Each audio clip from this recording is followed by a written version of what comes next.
Another new tariff turnaround from President Trump, announcing on Sunday he will delay his plan to levy a sweeping 50% tariff on the European Union just days after declaring them because, he said, trade talks were going nowhere. Henrietta Treyes is the managing partner and director of economic policy research at Beta Partners. With me in studio is NBC's business and data correspondent Brian Chung. We are talking, Brian, about the largest trade relationship in the world. What would it mean to everyday Americans if there was a 50% tariff? Yeah, well, it would mean 50% potentially in higher cost for consumers when it comes to things like wine and cheeses that come from Europe. But I want to point out that even though there's sort of I was going to say that's something that hits a lot of Americans home, but I do want to point out that those are not the major exports from the countries in the EU by at least the sheer dollar volume. Think about things like, for example, airplanes as well as motor vehicles. We import a lot of medicinal and pharmaceutical products as well from the European Union in magnitudes larger than just French wine and cheese. So those things could all get more expensive. Now, of course, the announcement over the weekend that that won't happen as early as next month, that it could happen in July, does certainly alleviate some of those concerns. But I think what makes all this complicated, Chris, is that unlike other countries where they can negotiate bilaterally, this is a block of countries. Ursula von der Leyen, the president of the European Union, is going to have to figure out whether or not among the dozens or so countries in the European Union, whether or not a trade deal is able to get across the finish line. So it's a very complicated economic relationship, but it's also a very complicated negotiation that's going to happen between the U.S. and the EU. Well, let's talk about that with NBC's Kelly O'Donnell, who's at the White House. Do we even know where these trade talks between the White House and EU stand right now, Kelly? In the specifics, no, we don't. But we know that the president has been speaking out and forceful about his concerns that he wants to see negotiations proceed, and at the same time also having some flexibility, as he likes to describe it, after talking about tariffs, imposing tariffs, ratcheting up the pressure, then being willing to pull back the pressure by delaying that 50% tariff on the EU until July, giving some breathing room for negotiations. And on this holiday, we have not heard from the departments that would be directly handling this, but probably in the days ahead we will get more insight about how they're going about trying to have negotiations. But the president has made tariffs a central theme of his new administration, and he has long expressed and frequently expressed his frustration with the EU. And Brian laid it out about how you have different countries with different kinds of levels of interaction with the U.S. in terms of commerce. And it is, in fact, complicated. So broad brush strokes from President Trump on his social posts or in his responses to questions or in the ways that he likes to communicate about this are only one level of the conversation. It goes so much deeper and gets so much more complicated. And there's, of course, a lot on the line. And we have learned through this whole process there might be certain levels of tariffs where the pain is broadly dispersed, and then others where it's very acute in certain areas, and those tend to bubble up and get the president's attention and have these sort of conversations like the EU president talking to the president, trying to get some resolution. So I would expect there'd be more of that volatility in the approach as we go forward.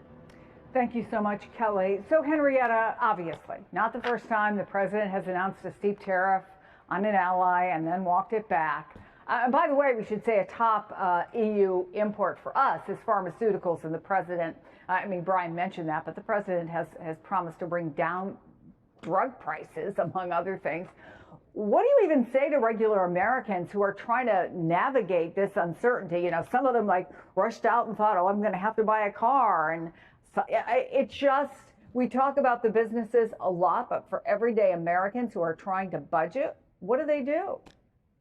You know, it's amazing. This is the most impressive part of the whole story, in my opinion, is that the American public is just incredibly aware that these tariffs that the president keeps putting on, has in place, is escalating month by month, are a direct tax on everything that they buy. And you can see that in their actions. You can see it in the front page advertisements on local newspapers. You can see it everywhere you go. And Walmart and other stores are letting their consumers, their shoppers know that prices are on the rise, and it's specifically because of President Trump and his trade policies. So whether that's ibuprofen or a can of beer on this Memorial Day, all that stuff is more expensive expressly because of President Trump's tariffs. And the American public is incredibly aware of that.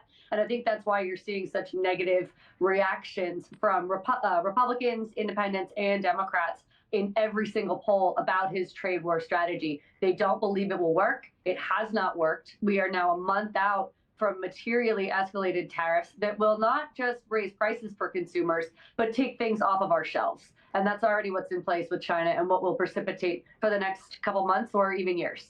I mean, that's the question, right? A lot of Americans have been bracing for higher prices as companies say, look, we can't absorb the costs anymore, eat them, as the president likes to say. Is there, again, like with anything else, any real sense of when we might be seeing that, feeling it on Americans' personal bottom line? Yes, it's already in place. I know when I go to the grocery store, I can already see it. You know, coffee, for example, is already $3 more expensive for every single bag that you buy. It's $17, $18. So, you know, that's not something that you would have seen without President Trump in office. So those escalating costs are really everywhere. You can see it in the day-to-day stuff that you're purchasing, and we'll see it even more as we start getting ready for summer camps or back-to-school purchases and things along those lines. The goods coming in from China are tariffed at an average rate of 51%.